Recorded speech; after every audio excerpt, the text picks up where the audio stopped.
ยังกันนะไผวะใช่คนหล่อมาได้ใช่นี่ปึ๊บคนหล่อมาได้ทางไหนนี่สบายดีเด้อขอตะวันพี่น้องเอ้ยเจ้าบ่อยากจื้อเว้ยนอกปัดไส้โดยไปทางไหนนี่ค่ะมาแต่เวียกับแม่เบิ่งโอ้คุณมาแนวนี้คุณโดยคือว่า FC ผมเอฟซีเม่นมาว่ามือนี้นมมาแนวฮะมือนี้แปลกนมแตกยังแปลกแล้วมือเอาลูกนี่ไม่เสียงปุ้ยมือเปื้อนมาเช็ดสิส่งหมู่เฮ็ดตั้งติได้เฮ็ดตั้งติรูปแบบนี้ได้รูปแบบนี้ได้มือโพงอีกทีมือนะมือเฮาพงบัดนี้มือเฮาพงรูปอีกไปกินเป็นหมอกบ่ไปมันห้องน้ำเอา60ไปแกนละ60ค่ามือแกนละ60ตามบัดนี้เบิ่งห้องน้ำนี่ก็ฮอดบ่ประมาณ10มาแหละแล้วก็กะโลนี่ก็แก๊สหนึ่งตัวหยาบนี่ก็อาจจะแพงขึ้นเล็กน้อยนะพี่น้องเนาะประมาณวันนี้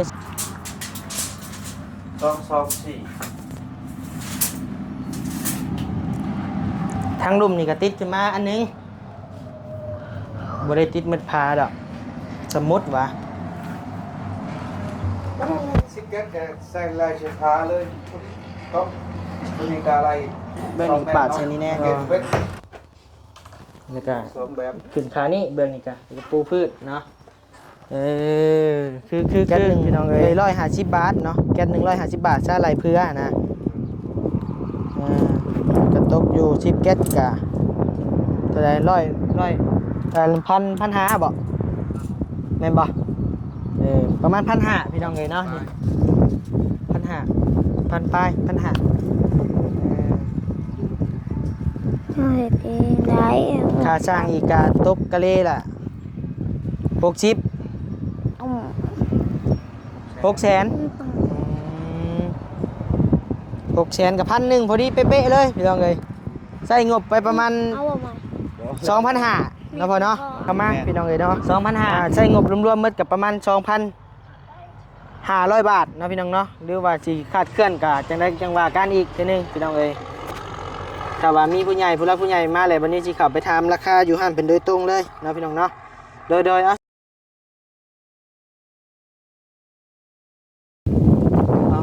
พี่น้องเนาะตัวใส่คนนี้ยังกันนะไผวะฮึบ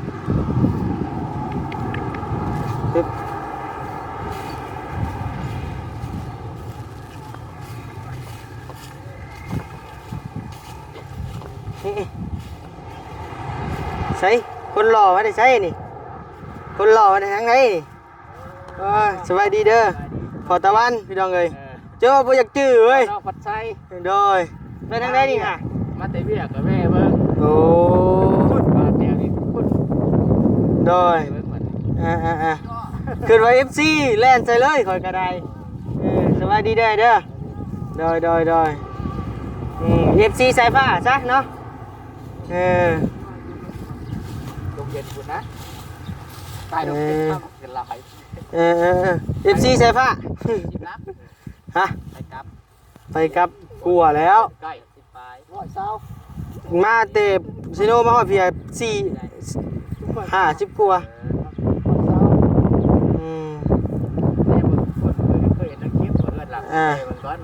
โดยอันนี้พ่อบาพัดไส้พี่น้องเลยเนาะมาแต่เวียกโดยขึ้นว่าผู้บ่าวมาแต่ทางใดโดยอาเสร็จแล้วพวกนั่งกินข้าวอยู่ในพวกแม่นเฮาแต่ฮ้อนเฮานะโดยเดินทางปลอดภัยพี่น้องเลยขึ้นว่า FC มาแต่ทางใดแท้ๆ FC บาพัดไส้ FC ใหญ่เอาพี่น้องเลยเนาะเอาดิเขาแลนเซเลติโอ้คนขึ้นว่าคนมาแต่ทางใดวะอะไรขึ้นพ่อน้องพัดไส้มาตามถึงบ้านสายฟ้าได้แล้วก่อนนี่เอาพี่น้องเลยเนาะทางบรรยากาศตกตื่นตกใจกินนี่ก็ได้เนาะเพราะว่าทางพ่อบาพัดไส้เดินทางมาพี่น้องเลยขึ้นว่าผู้ใดเนาะขึ้นว่า FC พี่น้องเลยก็เลยว่าย่างไปทักทายเบิ่งเนาะ ราชว่าเป็นพ่อบ่าวพัดไส้พี่น้องเอ้ยมาตามลูกชายว่าซั่น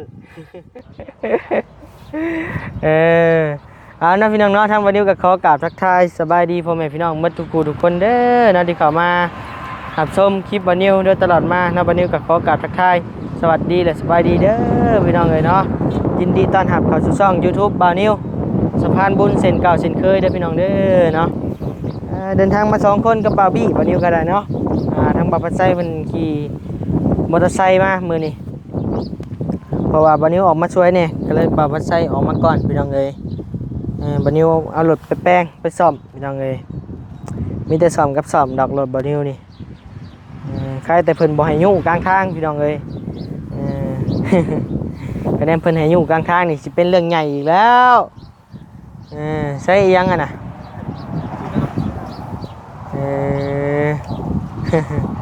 ว่าวิไปซื้อน้ำมาพี่น้องเอ้ยเนาะตอนบรรยากาศก็ลมพี่น้องเอ้ยเนาะเจ้านี่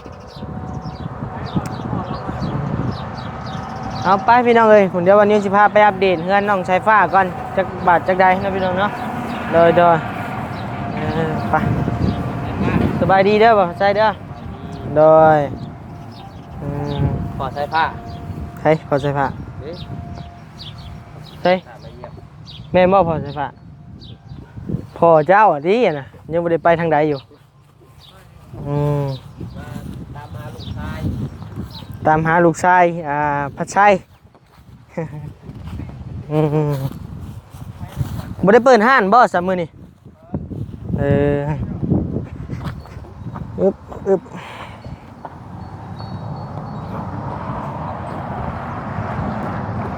ยังอันนี้ฮะขวาลับซีนลับเป็ดโดยใช้พอสร้างไปใช้ซะอาบน้ำสบายดีเด้อใช้ฟ้าโดยกินข้าวต้มเป็ดคือกินก่อนหมูก่อนคู่เธอน่ะอยากกระถาพอสร้างก้อนแหละไปกินปลาเพิ่นเลยตั้งใจเห็นโตกินปลาเพิ่นถาเพิ่นก้อนแหละกระเทยได้กินแล้วกินมันหมดกินมันอิ่มๆเด้อมุนทวีไปใส่ไปแกงเบ็ดอยู่ใช่ เฮาก็บ่ฮู้ อยู่ลุ่มนี่บ่หรือว่าไปทางใดไปใกล้บ่ เฮาเห็นหยังขึ้นเหนือผัดบ่เห็นเลย อยากขึ้นเหนือพวก ย่างไปทางวัด ไปทางใดโทรหาเบิ่งดูใช้โทรศัพท์จ่ายสิโทร อยู่ในพวก ไปอีกแล้วพี่น้องเอ้ยสร้างมันบาทนี่บ่ซ้อนละบาทนี่คะแนนว่าไปบ่มาอยู่บาทนี่พี่น้องเอ้ยเนาะวันนี้ยอมละแนมว่าบ่พังนี่ก็ยอมไปอีกแล้วพี่น้องเอ้ย เพิ่นว่ามื้อแรกสิมาเพิ่นว่าน้ำเฮา มือแรงผู้ เ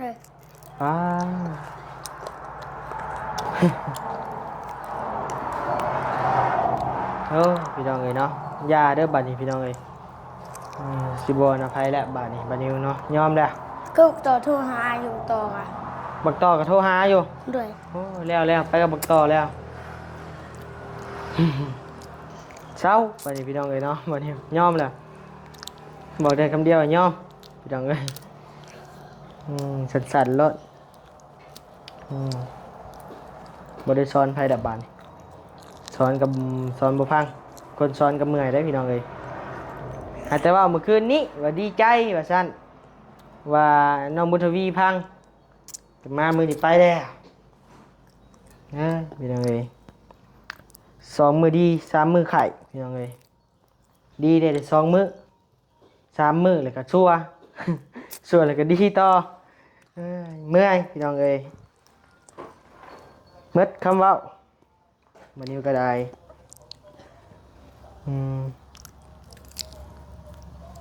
เอิ้นปลาลุงกินข้าวน้ำในกว่านี่หย่ำอยู่ผู้เดียวเรื่องมันถึงไม่ได้ น้ำฉากปิ ยอมพี่น้องเอ้ยเนาะเงินช่างก็แล้วเลยพี่น้องเอ้ยเนาะ โบกแล้วเรียบร้อยหนึ่งเลยติดน้อยหนึงพี่น้องเอ้ยอยู่ข้างนี้แหละกับเสามัน ห้องให้เลย แล้วก็ห้องไฟฟ้าเบิ่งเข้าไปเบิ่งก่อนและห้องไฟฟ้าพี่น้องเอ้ยเนาะปึ๊บเหลือ4ด้าน4มุมพี่น้องเอ้ยห้องไฟฟ้าก็ได้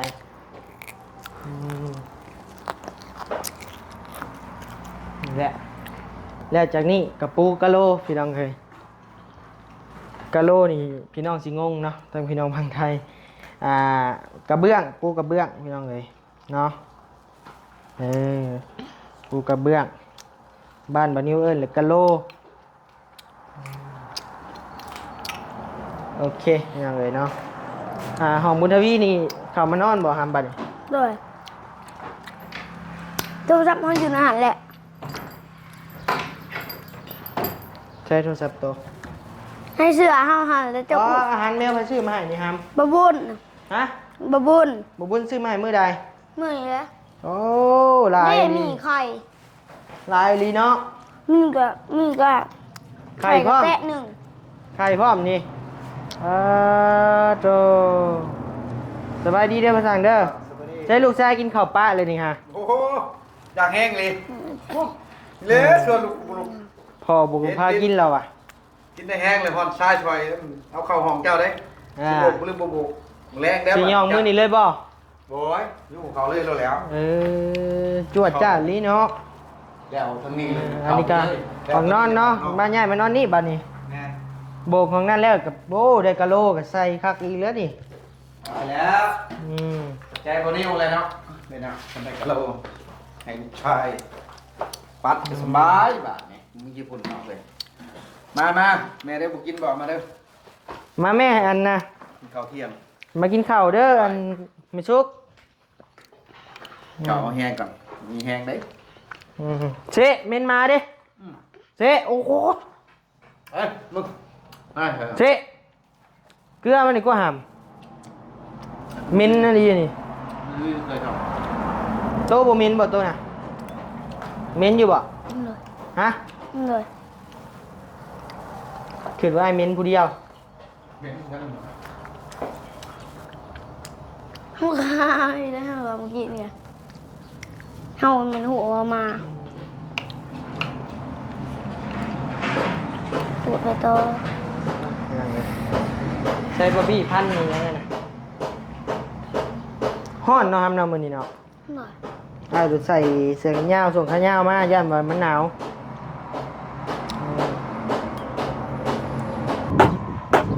ใส่พันยังอ่ะนะเคยเห็นยังนี่ฮะ สบายดีเด้อ โดย กำลังเสียนั่นเสียดหัวต้นมะม่วงให้น้องเพิ่น ใช้กงม่วง เห็ดหัวแล้วซื้อมา โอ้ ไปเบิ่งแล้วมื้อน่ะ โดยเห็ดซื้อเบี้ยมาปลูกบ่ แม่นเบี้ยแล้วมันมีเห็ดหัวไว้ก่อน โดย หัวแล้วเฮามาเลยปลูกเลยนะ โดยดีคือกันเนาะ แม่นเอาไว้เพิ่นพอดีประมาณ2 ปีกินได้กินหมาก มะม่วงเตี้ยบ่ แม่น คักแล้วจ้ะ ประมาณต้นละแสนป้ายข่อยไปถามเบิ่ง โอ้ ประมาณนี้แหละ แพงคือกันเนาะเกือบ1อยู่แล้วแสนไป 200 บาทบอกประมาณนี้แหละ กลัวแล้ว200แสนแก่บ่ แม่น1,700 1,800บ่ โห200กว่าพุ่นแล้ว ปลูกไว้ให้เพิ่นนั่นแหละ เผื่อไกลไปไกลมาเป็นเบ็ดตินดิ ไปไกลมาพอดีบิดกินเนาะ โดยเอาเฮ็ดเนาะโดย ทางนี้ก็เพิ่นยังบ่มีต้นหยังเลยเนาะเพิ่นเนาะ แป้นคือเลือดอยู่ แม่ไว้ก่อน ไปเสร็จละไปอย่างอ้อมเพื่อนเบิ่งแน่เป็นแนวใดพี่มาพี่ไปใช่นะอย่างเลยอ้อมเพื่อนก็เอื้ออ้อมให้พี่น้องเพิ่นเห็นดีกว่าใช่น่ะนอนสบายแท้ไปซุกนอนพักผ่อนยามแรงยามเว้นพี่น้องเอ้ยผู้ตาแซ่บแท้นอนกินมันเท่าโดยใช้ไปนั่งลินน้ำมันซุกมึงดูนอนพักผ่อนบ่ยามเว้นพี่น้องเอ้ยเนาะเพิ่นพักผ่อนมานึง นอนพักผ่อนยามเว้น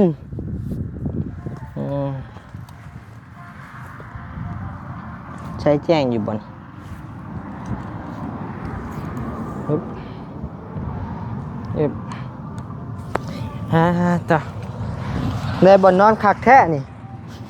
นอนชมบรรยากาศพี่น้องเอ้ยบรรยากาศรถแล่นเราใส่ฟ้าต่อเรียบร้อยตีกินข้าวกินน้ำเรียบร้อย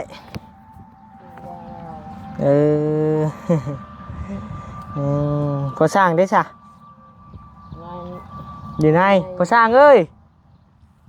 สร้างเห็ดย่างนอนพักผ่อนไปยักไงกะโตกับสินอนเว้นบ่โตกะมานั่งอบอุ่นนำกันแน่มานั่งโอ้นั่งลมกันอากาศเย็นๆคักแล้วแม่พี่นั่งใกล้เมียดีกว่าน่ะนั่นบ่มันเมื่อยแล้วบ่จะใกล้ปานใดเนาะใช้ผ้าใกล้แล้วพอเนาะมันเมื่อยมันมีแห้งแอวจึงอยากอยู่ใกล้บ่แม่นโพดเอาก้อนแล้วเพื่อนก่อนแล้วเพื่อนก่อนเมื่อพูดเอาเว้นนั้นจังพูดบ่พอสร้างเลยเพื่อนเจ้าได้หรือบ่สีบ่มีนะเสาไงยังบ่ได้บ่เพื่อนนี่เพื่อนนี่สีท่าเพื่อนนี่ได้หรือบ่ตัวแก้วซื้อมาบ่แก้วหาสิซื้อมาให้เรามีงบจากผู้ใหญ่บ่เราบอกเงินเราเองแล้วซื้อเงินเราเองโอ้โหแท้บ่แก้วนี่โอ้เป็นละตัวเจ้าบ่แต่ว่าหยอกเจ้าพี่จักเรายังบ่ได้เงิน YouTube ซ้ำแล้วสิซื้อไหมเจ้าบอกเงินค่าโฆษณาเราก็ยังบ่ทันได้ซ้ำแล้วว่าหยอกเชสิตี้มัดเป็นหน่อยได้4ตุ๊ก4อันทั้งบ่ได้นี่2ทั้ง4ทั้งไงนึงประมาณ3เนาะห้องพื้น1ทั้งนึงเป็น4ประมาณ4ทั้งไหลทิ่มพี่น้องเอ้ยกับบ่ไหลทิ่มแล้วพอดีเลยแหละนอกในห้องน้ำอีกบัดแล้วก็มีทางพ่อแม่ FC เม่นมาว่ามื้อนี้โนมาแนวฮะมื้อนี้แปลกเนาะแปลกยังแปลกแล้วมื้อเอาลูกนี่มันเสียงปุ้ยมือเปื้อนมาเช็ดสิส่งหมู่เฮ็ดตั้งติได้เฮ็ดตั้งติรูปแบบนี้ได้รูปแบบนี้ได้มือพงอีกทีมือนะมือครับพงบัดนี้มือครับพงรูปอีกไปกินเป็นหมอกบ่ไปลูกไปแล้วนะเจ้างามเลยนี่มือบ่เปื้อนมารูปใส่บานิ้วผู้พี่น้องเอ้ยดาวอาบน้ำเสือตัวเป็นย่องนะไม่ก็เสือภาษาแล้วก็มีพ่อแม่ FC เนาะเม่นมาว่าปูของน้ำแน่ว่าซั่นเนาะตอนนี้ก็งบปูกระเบื้องของน้ำแน่ว่าซั่นเนาะตอนนี้งบกับบานิ้วก็มีแต่ห้อง2ห้องนี้พี่น้องเอ้ยห้องน้องบุญทวีกับห้องน้องสายฟ้าเนาะงบส่วนอื่นก็ยังบ่ทันได้มีนะพี่น้องเนาะห้องน้ำก็ว่าอยากติดอยู่บ่ห้องน้ำเป็นไรฮะติดเป็นไรบ่อยากติดหมู่เราอยากติดโตเราบ่อยากติดติดมันสะอาดกว่าเก่าเลยหำคะแนนมีงบมากก็ได้มันจักได้เลยมันบ่ฮู้จักเด้ก็ดีใจแล้วคะแนนว่ามีงบมากกะงบติดกระเบื้องของน้ำกะโอ้ดีใจบัดนี้ก็ได้เนาะอยากได้อยู่บัดนี้ฮะความคิดบัดนี้อยากได้มันสะอาดสะอ้านพี่น้องเอ้ยเพื่อเฮากายไปไกลมานั่นนี่เฮาก็แวได้นะแต่ว่าอันนี้ก็โอเคแหละพี่น้องเอ้ยเนาะก็ได้ว่ามีกะโหลกอ่ะสิดีขึ้นกว่าเก่าหน่อยนึงแล้วก็บ่สมุดพอช่างเอาไว้ให้เจ้าก็ได้สมุดเฮาอยากติดกะโหลของน้ำนี่สมุดเนาะประมาณเท่าไหร่ราคามือราคาช่างจักติดอันนั้นน่ะแบบเฮาพามันยังก็ติดเบิดบ่ติดพาขึ้นจากแผ่นนึงอ๋อก็ไล่เบิ่งมันสิบ่จะแก๊สก็ไล่ตามแก๊สนั่นแหละแก๊สอันนั้นแก๊สนึงเท่าไหร่เอามันห้องน้ำเอา60ไปแก๊สละ60ค่ามือแก๊สละ60ตามบัดนี้เบิ่งห้องน้ำนี่ก็ฮอดบ่ประมาณ10มาแล้วแล้วก็กะโหลนี่ก็แก๊สนึงโต ตัวหยาบนี่ก็อาจจะแพงขึ้นเล็กน้อยเนาะพี่น้องเนาะประมาณวันนี้ซื้อนี่แก๊สหนึ่ง120 บาทเนาะมันก็สิขึ้นประมาณ150 บาทนี่แหละประมาณนี้แหละแก๊สหนึ่งใช่อยู่ประมาณไล่คร่าวๆนี่ก็ประมาณ10 แก๊สหรือว่าให้พ่อไปแทกเบิ่งบ่ บ่ประมาณเท่านั้นก็ได้เรื่องมันก็บ่เกินดอก ลองแทกเบิ่งเลยนะไป ไป 3 4 1 ลองแทกเบิ่งไปเดี๋ยวไปแทกเบิ่งก่อนพี่น้องเอ้ยเนาะคร่าวๆเบิ่งแต่ว่าตอนนี้ก็ยังบ่ทันได้มีงบดอกพี่น้องเอ้ย ดูแก๊สบ่ ไปใส่ผ้าไปถ่ายอยู่ห้องน้ำไป เอาแก๊สก็ ไปใส่ไม้ดิไปเบิ่งห้องน้ำพี่น้องเอ้ยปึ๊บ ไหนแม่ ลองให้พ่อเป็นแทกเบิ่งเนาะพี่น้องเนาะเผื่อมีผู้รักผู้ใหญ่เป็นส่วนจุดซอย ห้องนี่บ่เกินห้องเนี่ย ปึ๊บ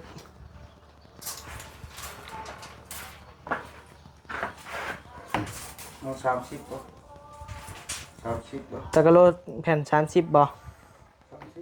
35คนนี้มันมีอยู่ เอาตัวสามได้30บ่30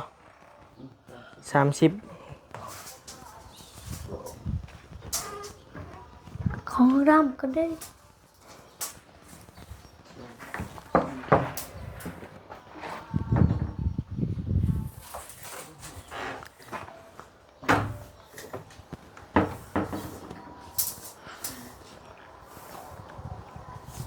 เก็บไป หาแก๊สห้องละหาแก๊สไปป้ายบ่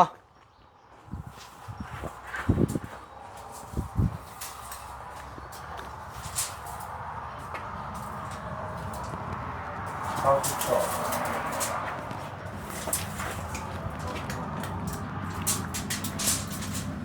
224 ทางลุ่มนี่ก็ติดขึ้นมาอันนึงบ่ได้ติดมัดพาดอกสมมุติว่า สิแก๊สก็ใส่ลายเชือกเลย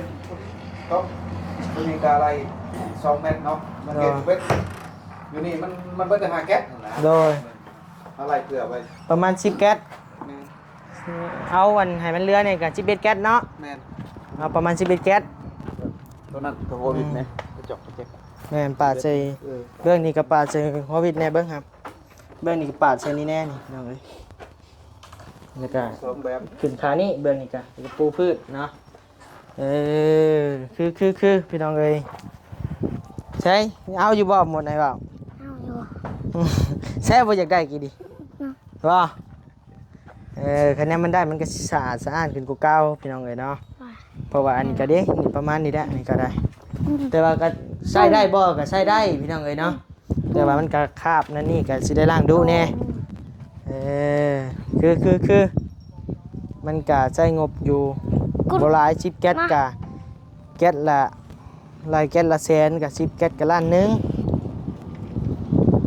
ก็ เผื่อกลัวมันเป็นเงิน อันนี้เฮาจ่ายเงินบาทได้แม่เพิ่นเอาเงินบาทให้เฮาจ่ายเงินบาทก็2,660 บาท มือมันมี อืม เดี๋ยวสั่งมือเฮาสิมีนิ้วมือเฮาสิมี ตัวนี้มันถือกว่าเด้ตัวนี้มันมีแต่แก๊สหนึ่ง80,000หนึ่งบ่ นี่บ่สั่ง บางเทื่อก็บ่ฮอดก็มีแก๊สละแก๊สละ2อันหยัง แม่นครึ่ง แก๊สละ150 มาแม่นแม่น ประมาณนี้แหละพี่น้องเอ้ยเนาะ10 แก๊สก็ประมาณไล่ทิ่มในกะเท่าไหร่ก็เฮาว่ากินนี่